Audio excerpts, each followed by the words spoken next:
Gujarati news channel को like करें, share करें और सब्सक्राइब करें। सूरत शहर कांग्रेसना सीनियर આગેવાન છું। આ ગુજરાતના અંદર કાયદો અને વ્યવસ્થા પડે ભાંગી છે ને તેવા સંજોગોમાં અમરેલીના અંદર એક મહિલા ઉપર પોલીસ દ્વારા અત્યાચાર કરવામાં આવ્યો તે બિલકુલ ચલાવી લેવાય તેમ નથી। ડૉક્ટર બાબા સાહેબ આંબેડકરજીનું સંવિધાન, સુપ્રીમ કોર્ટના જે નિયમો અને જે કાયદા જે બનાવેલા છે તેમાં પોલીસોને કોઈ એવી સત્તા આપવામાં નથી આવી કે જેનો ભડગડો કાઢીને જાહેર માર્ગે તેની બેઇજ્જતી લેવાની હોય।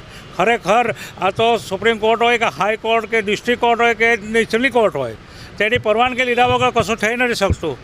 પણ આજના ગુજરાતની સરકાર અને જે આપણા ગૃહપ્રધાન જે હર્ષભાઈ સંઘવી છે તેને સત્તાનો એટલો નશો ચડી ગયો છે કે ભારતીય જનતા પાર્ટીના અંદર બખેલા ઝઘડાના અંદર તેમાં એક મહિલાને ટાર્ગેટ બનાવી અને રાત્રે 12 વાગે ઉઠાડીને એનો ભડગડો કાઢવામાં આવે એ કેટલી વ્યાજબી વાત છે।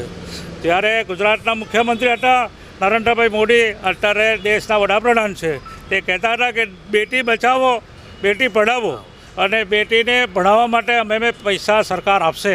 પણ આજે બેટીઓની કોઈ સિક્યુરિટી દેખાતી નથી અને તે સ્પષ્ટ દેખાય છે કે પાટીદાર મહિલા અને આજે જે જાહેરમાં જે ભડગડો કરે ફેરવી એ બહુ દુઃખદ ઘટના છે। આજે આ પાટીદાર મહિલા છે, કાલે મહારાષ્ટ્ર મહિલા હશે, કાલે યુપીવાળી હશે કે એમપીવાળી હશે કે કોઈપણ સ્ટેટની ભારત દેશની હશે, તેની મહિલા હોય કે પછી કોઈ પણ વ્યક્તિ હોય તેને આ રીતે કાઢવું વ્યાજબી નથી। જો ખરેખર હર્ષભાઈ સંઘવીનો જો નશો ઉતરો હોય તો પોતાની માનું જો સ્તરનું દૂધ પીધું હોય તો તે તાત્કાલિક અસરથી એ જે અમરેલીના જે કોઈ પીએસઆઈ હોય કે પીઆઈ હોય કે કોન્સ્ટેબલ હોય તે સંઘર્ષ કરનારા છે તેઓ તાત્કાલિક ઘર ભેગા કરે અને જેલમાં નાખે તો હું માનીશ કે હર્ષભાઈ સંઘવીએ એની પોતાનું માનું દૂધ પીધું છે। બાકી તો ખરેખર આ તો પરિસ્થિતિ એવી થઈ ગઈ છે કે કાયદોની વ્યવસ્થા હાથમાં રાખવાની ને પોતાની વાહ કરવાની ને ભડગડો નીકળશે કરીને લોકોને ભયભૂત કરવાની જે આ કરી રહ્યા છે તો આ ગુજરાતની પ્રજા, દેશની પ્રજા બિલકુલ ચલાવી લેશે નહીં। અને કોંગ્રેસ પાર્ટી આવા અસરગ્રસ્તો મહિલાઓ માટે અને તમામ સમાજ માટે ઉગ્ર આંદોલન ગાંધી ચિંતા માર્ગે કરશે તેવી અને અમારા પ્રજા વતી મારી આ સતત માંગણી ચાલુ રહેશે।